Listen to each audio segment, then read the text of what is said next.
Tradition has it that this is the real Mount Sinai, and this is the location where the Hebrews came on the Exodus and where Moses received the Ten Commandments. And just to complete the story, they even have a golden calf here. You can see this rock shape here. Tradition has it that the golden calf was turned into stone, and there it is today. And they also have a Moses well, and what they claim to be the burning bush transplanted from the mountain. 33 times according to the Jesus Christ age. Thousands of tourists come here every year. Come, my friend. You want chips? You are welcome. But is this the right location? After the Six-Day War in 1967, Israel gained control of the Sinai Peninsula. After that, bands of archaeologists came in and scoured this whole area, this whole region, for evidence that the Hebrews did camp here. And they found nothing. There was no evidence. Based on that, a lot of scholars say maybe the Exodus never happened. There's no evidence here. But are they looking in the wrong place? Has tradition got in the way of Bible truth?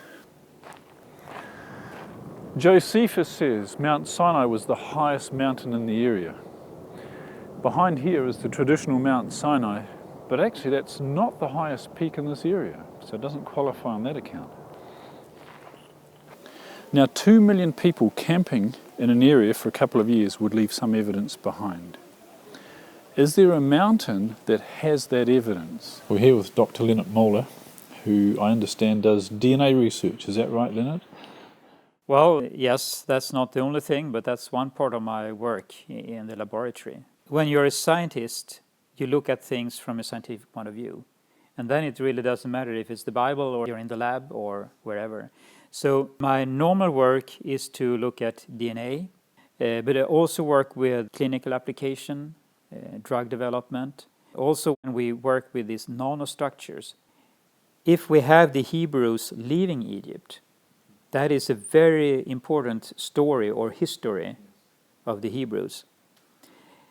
And it's detailed, very, very detailed in number of people involved and how they were walking and how they were transporting themselves. Then they are coming to a body of water. And there are not so many bodies of water to choose between. We have the Dead Sea, completely out of the question for many reasons. We have the Mediterranean Sea, it's not relevant either. We have a possibility with the left arm of the Red Sea. Possible. The Gulf of Aqaba is very, very deep. It's about 2,000 meters, or 6,000 feet, basically, in the deepest sections. And it's very, very shallow in the other arm, the Suez arm, so to speak. But the amount of water is not relevant. Because if water, according to the Bible, just stand as walls, the miracle, or whatever we should call it, is that there are walls of water. The height is not relevant. How it is, I have no explanation at all. I don't know how it works. I know that it's not a tsunami, because that's a totally different thing. And, that's not possible to compare with. You can see how rugged these mountains are. And much of the Gulf of Aqaba is just as rugged underwater. So if God had parted the water with the underground terrain looking like this, it would have been impassable. There are 2,000 meter high mountains around the Gulf of Aqaba. There are 2,000 meter deep waters in the deepest section. Huge falls from the peaks to the bottom. You can ask the question, how can we cross the seabed? I mean, we just take away the water. We don't talk about the water. But how can you just cross? First, you could not have any mud on the seabed. You need a solid ground. Horses should be able, to full speed, going across that material, whatever the material is. In the middle of the Gulf of Aqaba, there is a shallow section, relatively speaking, shallow. And the interesting thing is that the downhill slope and then the uphill slope on the other side is within the criteria for wheelchairs in the US. You know, it can't be too much uphill or downhill with a wheelchair because it's too much work, so to speak. Yeah. So the downhill slope and the uphill slope is within these limits. That's a scientific statement. This is the Wadi Watia. This is the canyon that connects the Sinai Desert to the Red Sea. And you can see these very rugged mountains. If you're walking down this canyon, you've got to follow it all the way. You can't go left or right. We find in Exodus chapter 14 verse 3 a description where Pharaoh would say, the children of Israel are entangled in the land, the wilderness has shut them in. That's a perfect description of this wadi leading down to the Red Sea.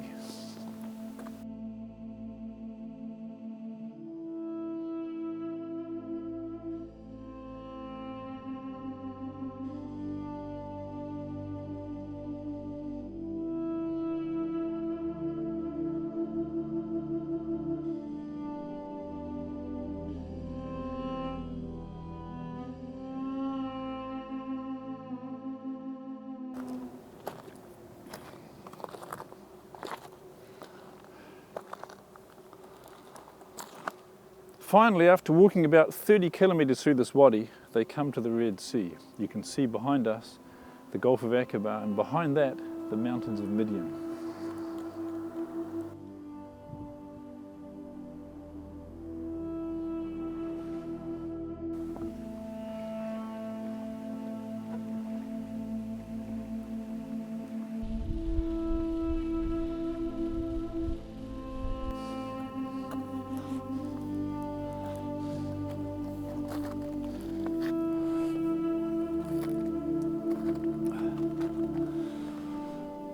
Josephus described the mountains around the Red Sea crossing site as impassable by reason of their roughness. You can see these mountains here around Nuweiba Beach are extremely rough. You can see the loose rock, the shingle, very hard to climb and very dry and barren. Had the Egyptians attacked the Hebrews at the Red Sea crossing site and they'd scattered through these mountains, it would have been an absolute disaster for the Israelites. The interesting thing is that the gravel at the location in the midsection of the Gulf of Aqaba, since it's shallow there, the tidal current goes back and forth and keep this clean. And immediately when you take away the water, it's like concrete. It's very, very solid. So no problem with the horses, no problem with the chariots, no problems with the oxen and the oxen chariots and so forth. Just go across. And this is important because at the end of the southern part of the Gulf of Aqaba, it's very steep down. Basically, you fall down and you have to climb up. Of course, you cannot do that with chariots and horses and humans and whatever. And it is overloaded. It's like a rainforest, but corals that are so sharp, so you cut your hands and feet and whatever if you just get close to it. And it doesn't matter how wide it is there. It's more narrow. But you cannot, it's like Grand Canyon in the US. I mean, you fall down and you cannot climb up. And you have razor blades around. I mean, it's not possible. So we can exclude that possibility. Then, of course, one can speculate about another tip. So you just go into 1 meter of deep water. But that's a totally different thing. I mean, you can speculate over that, but you will never drown a horse in that amount of water. And why should you walk in the water if you have the beach beside you? I mean, yeah. So this is a big story, and of course one could comment hundreds of things here, but something happened that was more than the ordinary. And from that, from different sources, we get information that the army disappeared. And we get information that the Hebrews were in the land of Midian. Behind us we can see Nuweiba, more than 10 kilometres long and almost 5 kilometres wide. Large enough to hold the more than 2 million people that left Egypt. And here it was, where the Egyptian army caught up with them.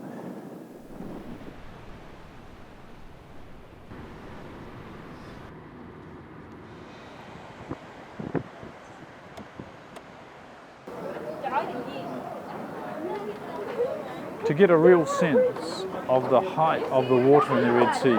We've come to the Burj Khalifa in Dubai. You can see here, this is the observation deck at 400 meters plus. The tower is 828 meters high. Where we're standing is just over halfway the height the water of the Red Sea would have been.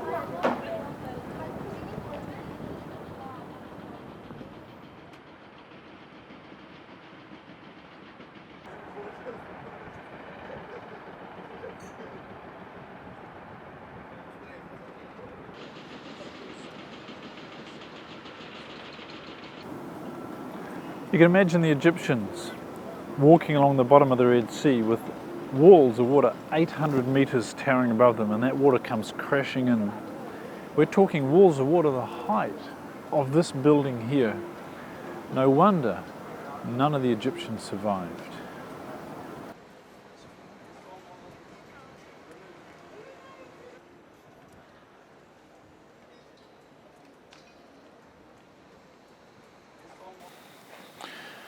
On a number of trips we've brought metal detectors to Nueva, and these reveal that inside the coral there is metal that would be consistent with what we'd expect from finding remains of the Egyptian army. Now some people have asked, well, if that's the case, why don't you just bring up artifacts, some of this coral that contains this metal? There's a very simple reason for that. As you can see on the sign, it's strictly forbidden to touch or remove any coral in the Red Sea. So for us to do so would be violating Egyptian law. Further south in the Gulf of Aqaba, you can see that things have been washed up on the land, like sea stars, corals, and other things twisted into one another, like a disastrous whatever. Like a washing machine has been treating the material, so to speak. And also in that kind of material we can find bronze. And bronze is a metal that's made by humans, so it's not a natural one. So something has happened in the Gulf of Aqaba where you wash up things on the sides, so to speak. Across the Gulf of Aqaba, the Red Sea, we can see the mountains in Midian. Now Midian was the land that Moses fled to after he left Egypt when he'd killed the Egyptian. And it was while he was looking after Jethro's sheep in the land of Midian that he encountered the burning bush. And God said to him, it's to this mountain that you're going to bring the people. The question with the land of Midian is important. The land of Midian in historical times were east of the Gulf of Aqaba. During the time of the Bible and the time of Jesus, it was east of the Gulf of Aqaba. Today is called the land of Midian. And the maps that we have behind me here that are 200-300 years old, they indicate that the land of Midian was in what we call today Saudi Arabia.